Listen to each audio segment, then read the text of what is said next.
Hey guys, how's everybody doing? Hope you had a good weekend. I apologize for my voice and probably for my cough as we go through this lecture. I think it's going to take a long time to be back to normal. However, we're going to go ahead and work on our next lecture, which is on cancer. Okay. So let's start here with our pre-lecture assignment. Work through some of these. Move this here. Okay. I'm gonna try to type it and see if it's better. I'm trying to use my pen today, but we shall see. I may switch back. All right, so I'm filling this out again. If you haven't, please go back and do it now. It'll be so much easier if you've been able to do this part on your own, rather than just waiting to fill it in for you. All right, so cancer is a type of disease characterized by uncontrolled cell growth. Cancer cells lack differentiation. In other words, they are not specialized. They're not specialized, and so they don't contribute to the functioning of a body part. Because as our cells develop and as our organs replace, old cells with new cells, like if our liver is replacing cells, then it should replace it with more liver cells. Cancer cells don't specialize like that, and so they don't do any good. In fact, they end up kind of, taking room from the cells that are actually functioning and that way the organ, begins to shut down because it doesn't have enough functioning cells to be replaced by all of these non-functioning cancer cells. Okay, so in addition to that, cancer cells often have abnormal nuclei, and that they're usually enlarged. So they're bigger than they should be, and they may contain an abnormal number of chromosomes, which, as we know, because of the mitosis and meiosis sections, this is a big deal. We have to have the right number of chromosomes in order for our cells to function properly and be able to have new healthy copies made. So when you have this type of error, but then the cell goes through mitosis, it just keeps creating these non-specialized cells that have all of these issues. Cancer cells actually are able to not go through this process of apoptosis, which you might remember from mitosis and meiosis is programmed cell death, okay? It's the ability of the cell to recognize that something's not right with it, and there's been a mutation, that there's some kind of error or virus, and it will be able to make itself die, usually through releasing the digestive enzymes that are in the lysosomes. However, cancer cells don't do this. It doesn't make it through that process of being able to check. Okay, because of that, cancer cells are essentially immortal. They just keep dividing an unlimited number of times because, again, it's not being checked.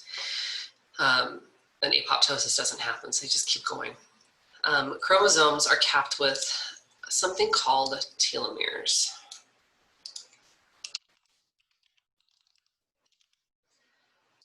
And telomeres are these little end caps. Okay, so if you think about a shoelace, that little plastic part around the edge of a shoelace, it's called an aglet. There you go. There's your term of the day if you didn't know that. But that acts kind of like what a telomere does. It helps to keep the chromosome from unraveling. Well, the thing with telomeres is they shorten every time the cell and the chromosome replicates. So it kind of has this built-in countdown clock because, as the telomere shortens, that's associated with our aging. And a lot of research is being done right now about how telomeres and aging symptoms go together, and if there's a way to reverse aging symptoms if you were able to keep the telomeres from shortening. Well, cancer cells are able to rebuild their telomeres. So instead of those shortening like a normal cell would as the cell continues to replicate a gajillion times, they just keep rebuilding it. Again, leading to its immortality.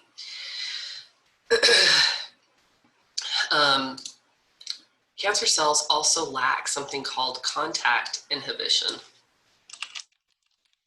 In other words, as other cells are being replicated, when they come in contact with a nearby cell, it's kind of like the signal to, okay, stop, we've taken up the available space, we need to quit now, we're good. Cancer cells don't have that. It's like the person in the movie theater that there's a gajillion seats that are open and empty, but they come and sit right next to you. They lack contact inhibition. So they just keep growing no matter what they run into. And this means that eventually you end up with this giant mass of cells that form what we know as a tumor. Okay. Some other things that cancer cells do that normal cells do not are these processes of angiogenesis and metastasis. A tumor has to have a supply of nutrients, meaning it has to have access to blood and capillaries and things like that, blood vessels and capillaries. Well, as a tumor grows, it usually doesn't have enough of those nutrients coming in because it gets farther away from those little blood vessels that are going to supply nutrients. Not to worry. Cancer cells have an answer for that. They build their own. So they form new blood vessels that will supply them through a process called angiogenesis. Okay. Crazy, right? As they grow, they have their own support network that keeps them alive. And then we've got this process of metastasis, which is when the cancer cell moves from its original location to someplace else in the body. Okay. So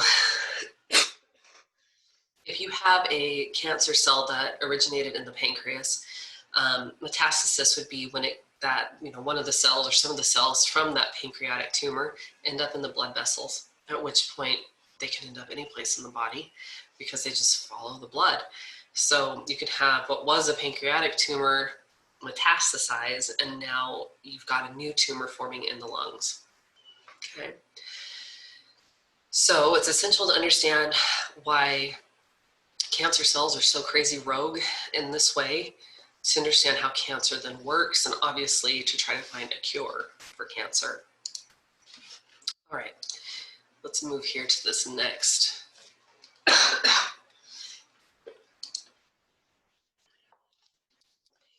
I'm going to try to type again.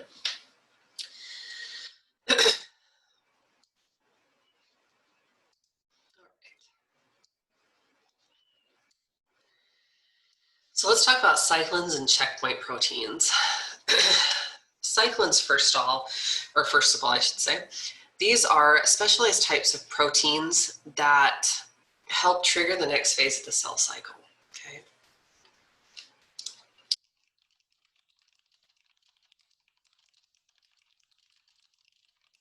Okay. So really, they help the cell through the cell, kind of like their guide. Okay. So as the cell is progressing through each phase of the cell cycle, we have these cyclins here that kind of escort them into the next part. Sorry. It's a great part about lecturing, right? You have to talk anyway. Fantastic. All right, so an example of that, we have these cyclins called proto-oncogenes. And the breakdown here for the root words, we've got proto, which means before. And usually when you see ONC or ONCO, onco, it's talking about cancer. So this is before cancer is what a proto-oncogene is. So these proto-oncogenes are really important because they code for cyclins. Okay, and we have to have the cyclins to get through the cell cycle. Well, like any other type of gene, they are subject to mutation. And when they mutate, they can turn into something called an oncogene. In other words, something that causes cancer.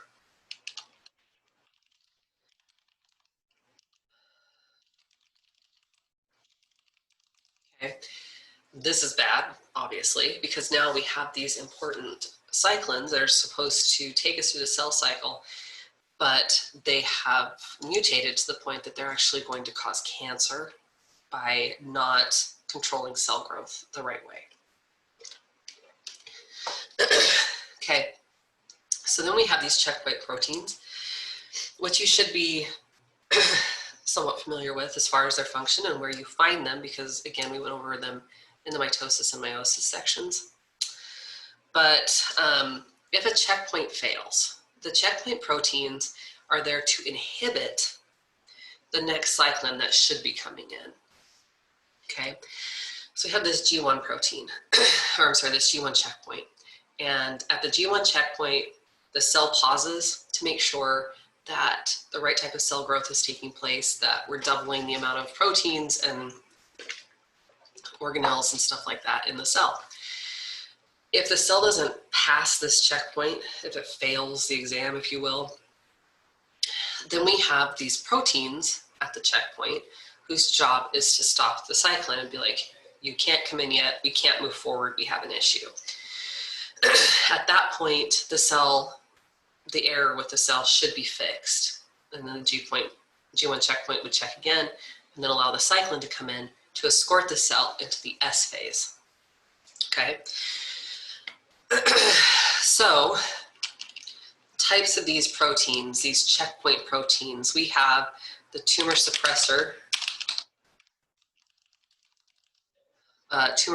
genes. Obviously, they're there to make sure that cell growth doesn't happen unregulated and form tumors. And then we have these genes that will code for other checkpoint proteins.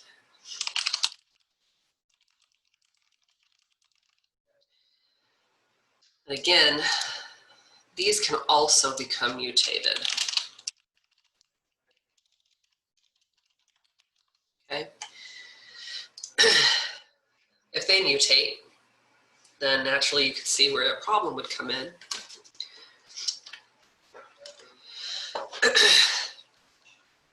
Because they would not stop the cell cycle or pause it for repair work to be done. It would just usher in the next cyclin anyway.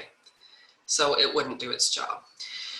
So you have the cyclins that can become mutated to cause cancer because it's not, working through the cell cycle as it should.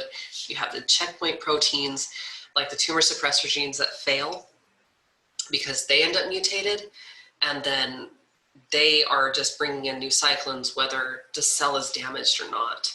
Okay.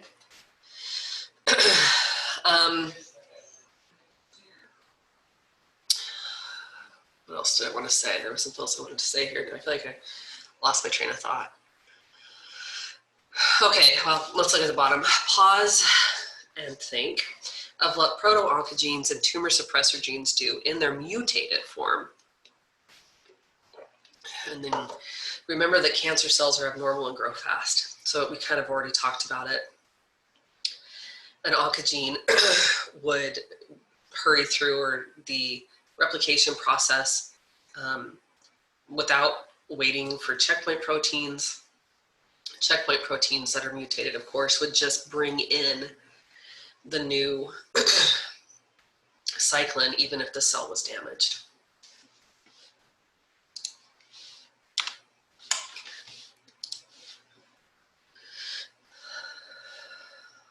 All right. So let's talk about these proto-oncogenes a little bit more. And again, remember, they're going to code for our cyclins. Just continuing from this last page.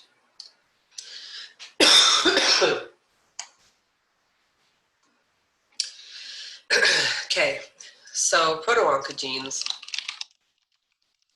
are these dominant genes. because they're dominant as far as inheritance patterns go, that means that they only have to be mutated, or they only have to have one mutated copy of the gene for the cancer to happen.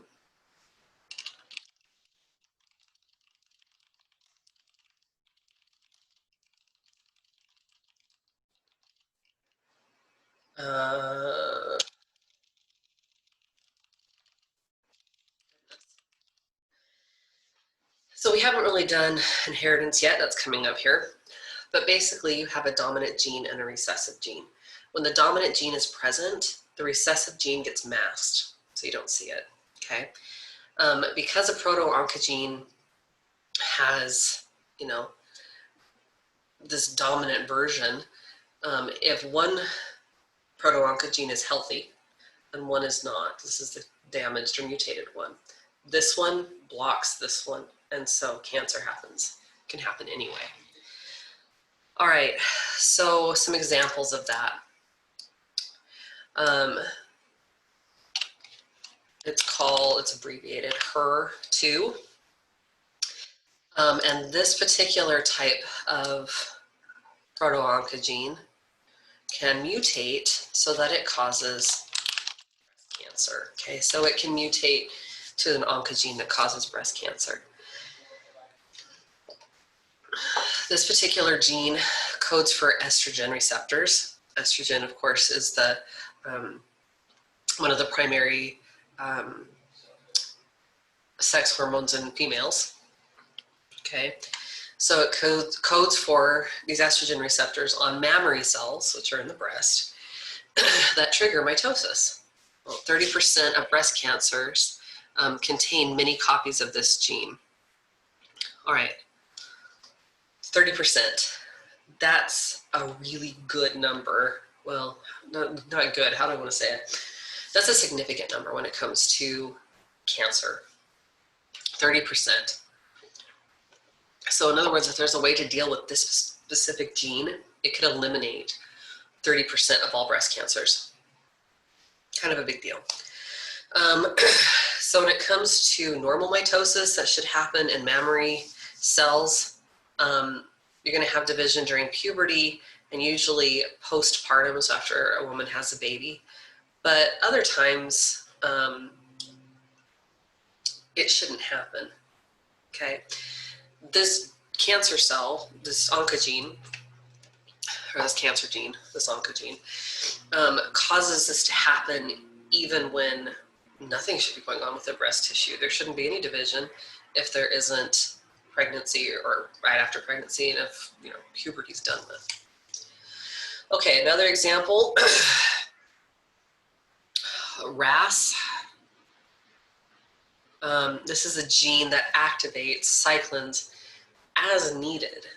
Okay, so if we end up with a mutation here, then we can have just this constant rogue activation of cyclins, which would cause the cell cycle to just go, go, go, go, go, even when it's not needed. Okay. We just answered what was in this yellow box. Pause and think of what HER2 and RAS genes do in their mutated form. We just did. All right, so let's move on.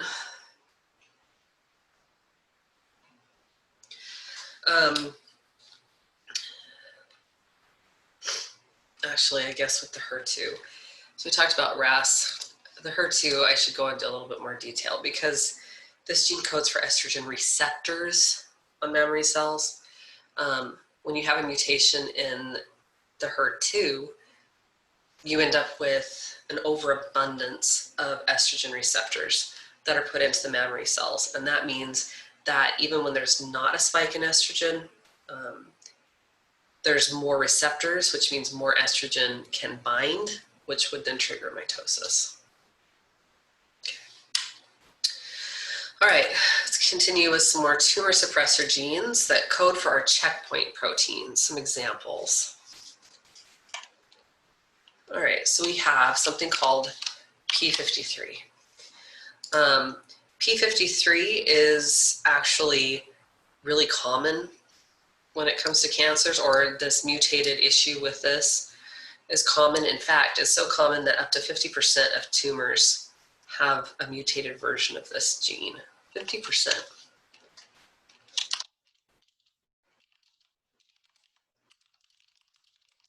Okay.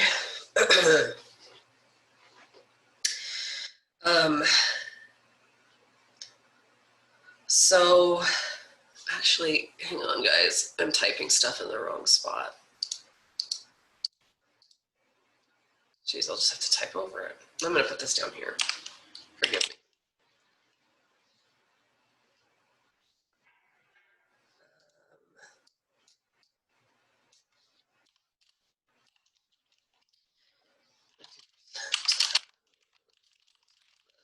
I'll put that there.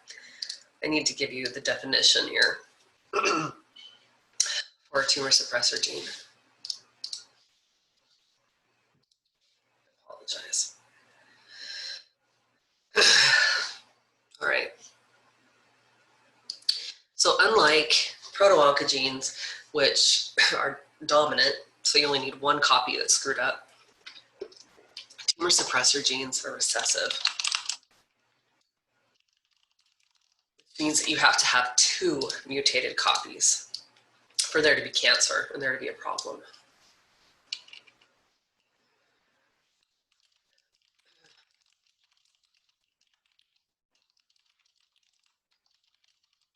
Okay. I meant to move that up. Oh well. All right. An example was the P53. This suppressor should activate apoptosis if the cell is damaged. Remember, to be able to say, hey, there's something wrong over here, we need to self-destruct. When there's a mutation in this gene, it can't do that, and it doesn't do that. And so it allows these error copies to be made over and over and over again of these cells. Another type is pronounced BRCA, usually, BRCA1. This is another type of breast cancer causing gene when it's mutated. There is a test that actually will genetically look for copies of BRCA1, and you can decide if you carry that gene, what you'd like to do. I remember, I don't know if you guys do, but a number of years ago, Angelina Jolie supposedly discovered that she had this, and she had both of her breasts removed because of it to avoid the possibility of causing breast cancer down the line. BRCA1 is also associated with some types of cancer in men as well. So if you have a history of some of it in your family, you might want to consider looking into that. So BRCA1 is supposed to code for DNA repair and the enzyme that does that. When it's mutated, if at one of the checkpoints it's found out that, hey, there's an error here with the DNA replication process, the mutated gene doesn't have a functioning enzyme to come in and clean that up like it should. Okay? Okay.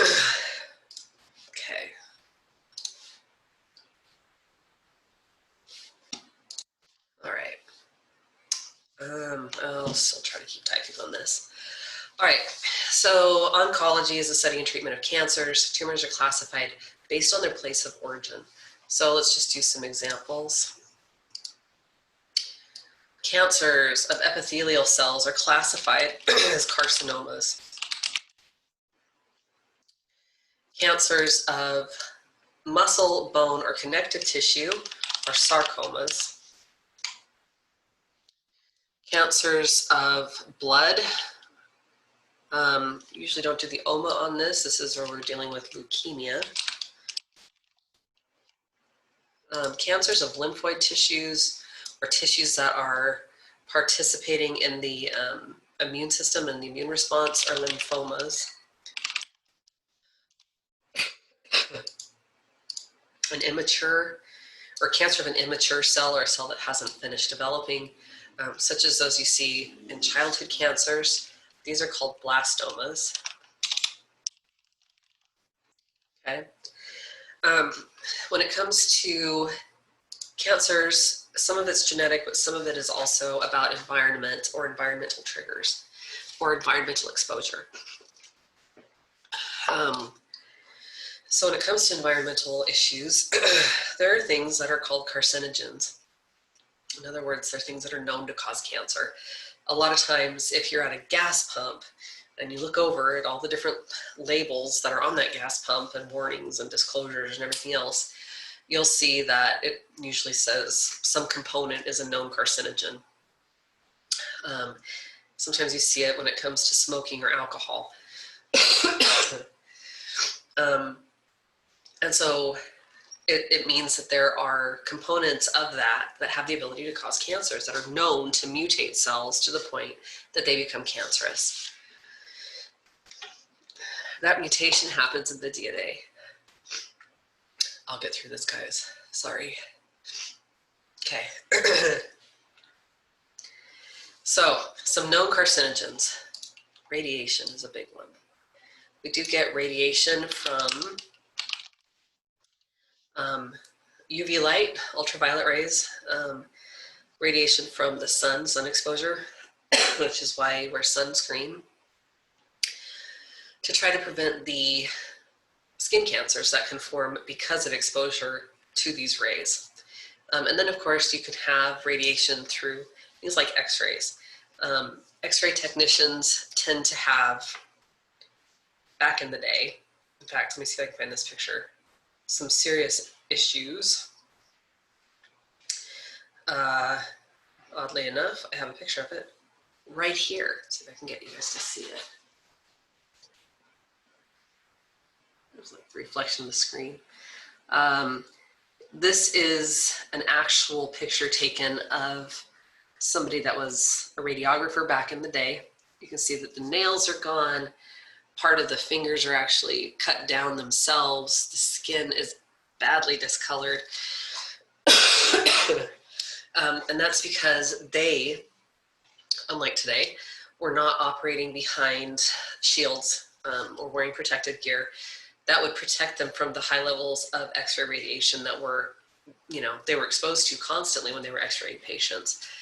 For normal patients, we're not exposed to this type of radiation frequently enough during our lifetime to have it cause an issue. Although, in addition to X-rays, you also are exposed to levels of radiation when you do MRIs, CT scans, PET scans. And a lot of times doctors will like to limit how many of those you have throughout your lifetime, if possible, because it can increase your likelihood of developing this type of cancer. Anyway, okay. So then we have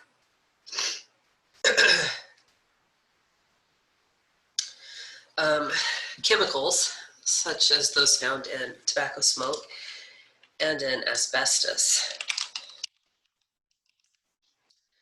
My dad has since passed away. He's sadly been gone a number of years now, but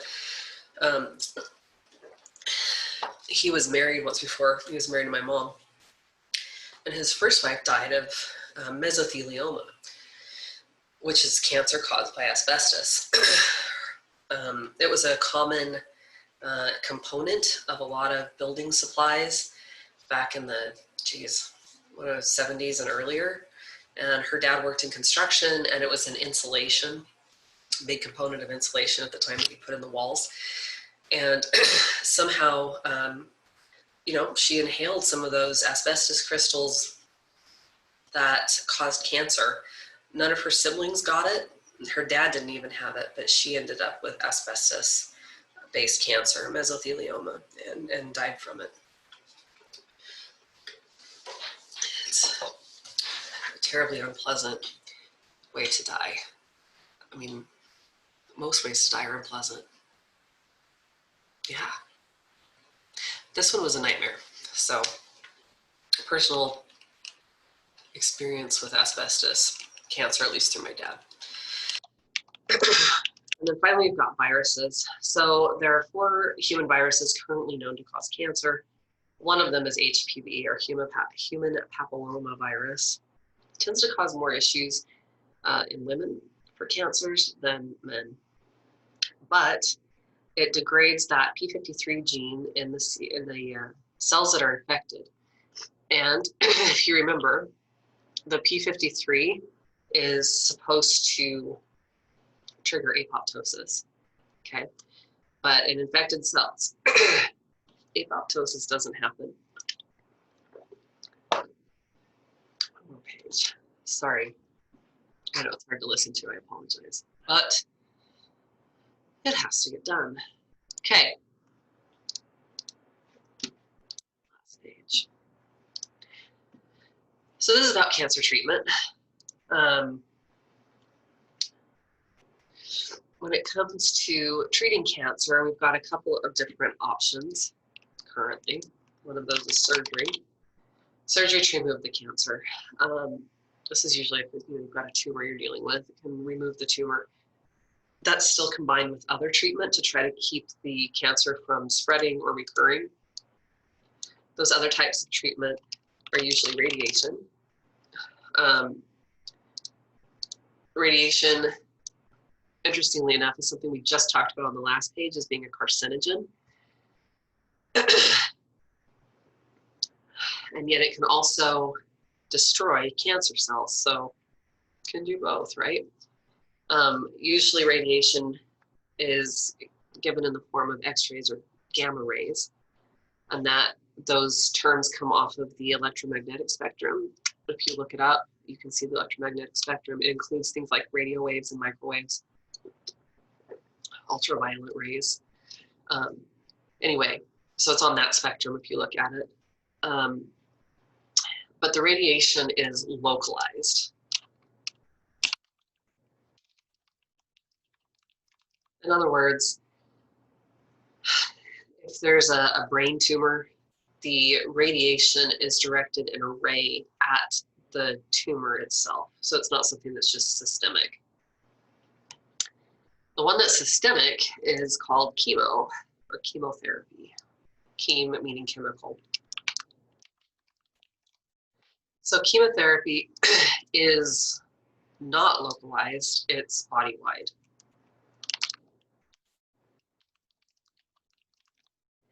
And this can be used again to help with the cancer, to keep it from metastasizing or to deal with it if it is metastasizing or it has already. These chemicals are usually meant to interfere with the cell division process. They can also interfere with the DNA repair or DNA replication issues.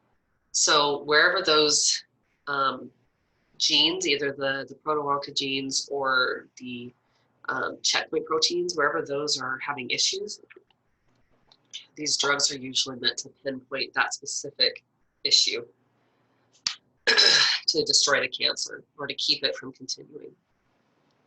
There's also something called immunotherapy. Immunotherapy is somewhat new, and it uses your own immune system to fight the cancer. It does that by causing your body to recognize certain types of cancer, almost like it would recognize a virus or a bacteria that it's been exposed to. An example of this is this drug called Herceptin. I believe that this one, you can either have it injected. Actually, I think this one is an IV for sure. And it gets produced in a lab to help the body recognize it. Tested with monoclonal antibodies, which we haven't talked about yet. We will when we get into the immune system. And it helps to block that mutated HER2 or HER2 gene in that first type of breast cancer, the type of breast cancer that goes with the cyclins.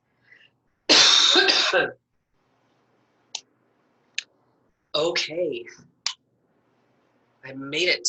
Although I did forget to tell you here about chemotherapy, forgot to talk about one of the types of chemotherapy is an example called Taxol.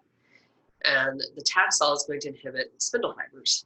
If you remember from mitosis and meiosis, the spindle fibers are essential for cell division because those spindle fibers attach to the centromeres of the chromosomes, and then during anaphase separate those chromosomes, right, pulling them into two different cells. If the spindle fibers are inhibited, then those chromosomes don't get pulled into opposite sides, and you don't end up with any new DNA in cells. And so it kind of stops that mitotic process of cancer cells. Now I'm done for real. As always, please let me know if you have questions, and I will answer them, or at least do my best. So yeah, send me an email, reach out, and I will be back shortly this week with the next lecture. All right, guys, thanks.